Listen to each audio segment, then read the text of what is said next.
everybody, so the last video in the Ranger's Apprentice problem series. Actually the third video was supposed to be the last, but then I actually finished reading the Royal Ranger because, I don't know why, but I never finished reading it. And then I got into it again and I finished reading the book. So, and that brought up some more problems I had with it, and some more comments, so that's why I made this next video. Yeah, a lot of the parts are in audio because the camera was already in the suitcases by the time I got round to this. So, sorry for that, but I did put some nice images under there, and I put in, like with all the other videos, I put in all the credits in the description. So, hope you enjoy. So anyway, I finished The Royal Ranger now, and that was a good book. I really liked it. I also liked that they did a bit more for slaves, you know, because that was a big criticism that I had earlier in this video.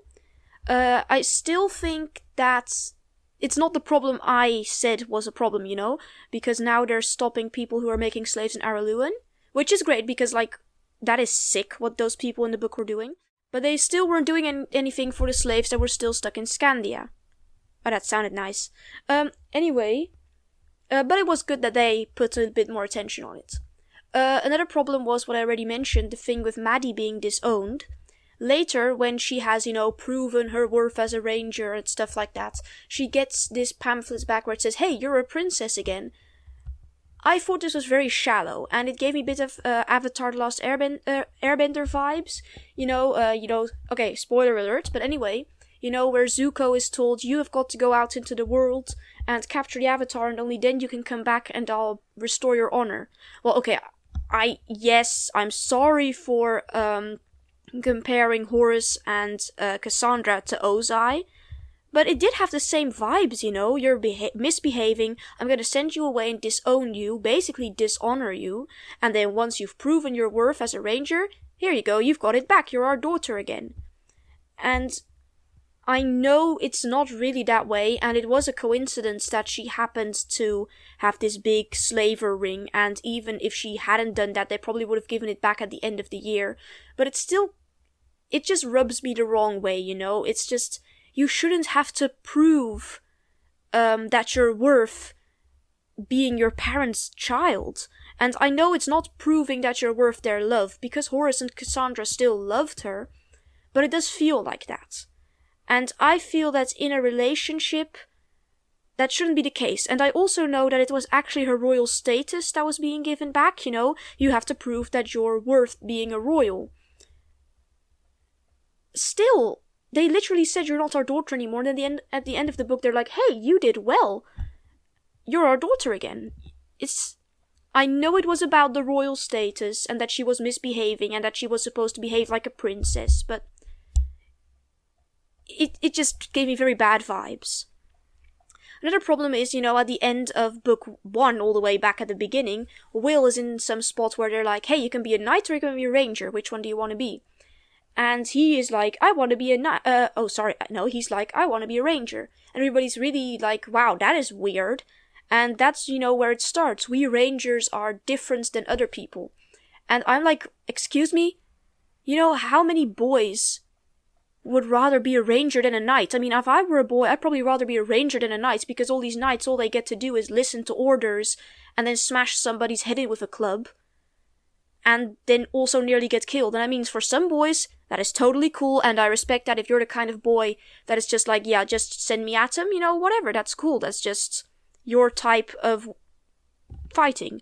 But other boys are probably gonna be like, hey, cool, I want to be a ranger, because then I can be smart and skillful and learn all this cool stuff, and even have a nice little horse.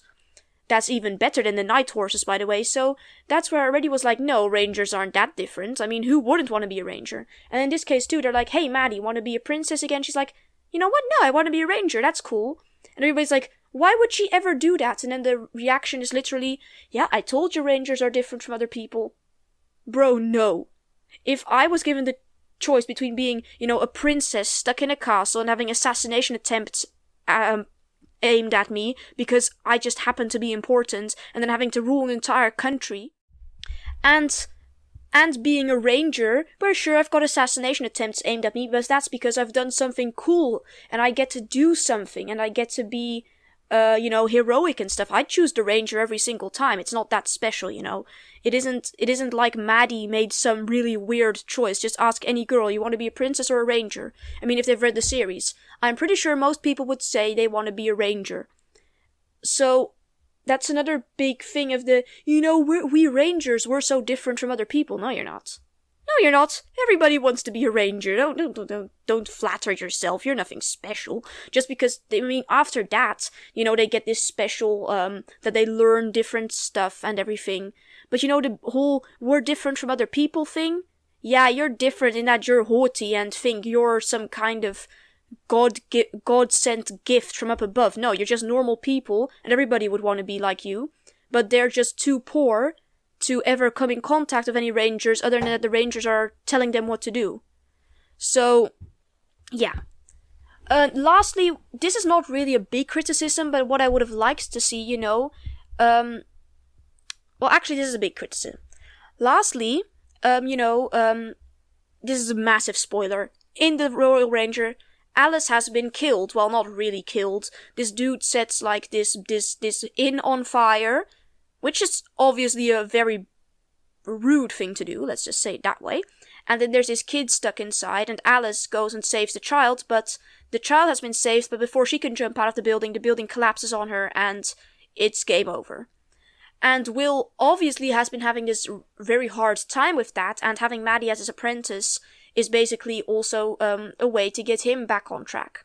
But the entire book, he's plotting revenge on this dude. He literally just says to him, I'm gonna kill you because you killed my wife. And obviously this isn't a Christian series, and obviously revenge isn't looked down upon, as I've already said in earlier things.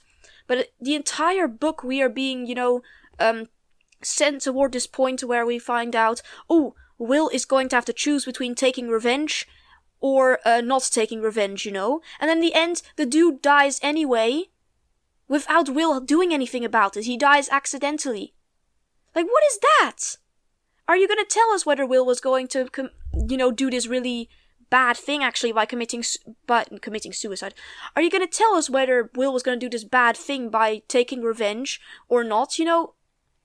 I think it's a very cheap way to get off of it. They never condemn the revenge plans, but they never actually make him take revenge. They just let the guy burn himself to death accidentally. Like, that is such a cheap way off. No, you made us think the entire book that Will was gonna take revenge. Either you have him take revenge and be a man about it, or you're going to make Will realize that taking revenge isn't good. You're not gonna let the bad guy get killed accidentally and have the problem solved that way. That is lame.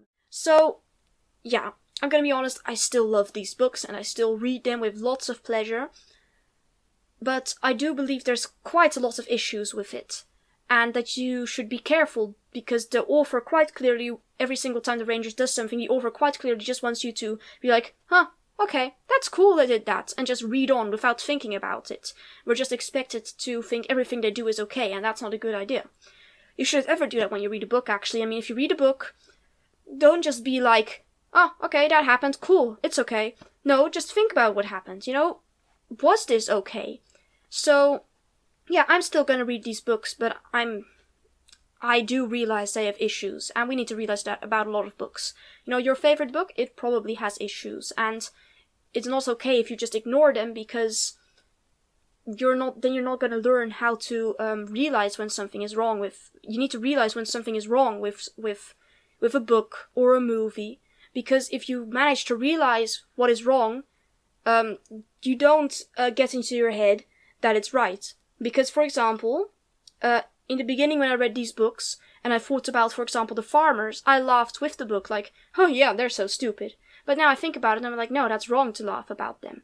So if you just read a book and never really focus on what might be wrong with it, you quickly go along in that. So, yeah, I mean, I'm gonna definitely read these again. But it's always good to be careful. You just need to realize there are issues with it.